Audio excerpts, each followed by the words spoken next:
నాటిది.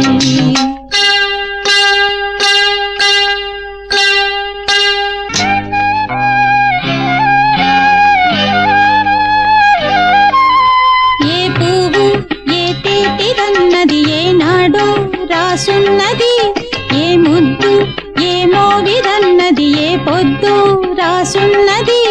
బంధాలై పెనవేయు వయసుకు అందాలే దాసోహమనగా, మందారం విరబూయు పెదవులు మధువులనే చవి చూడమనగా.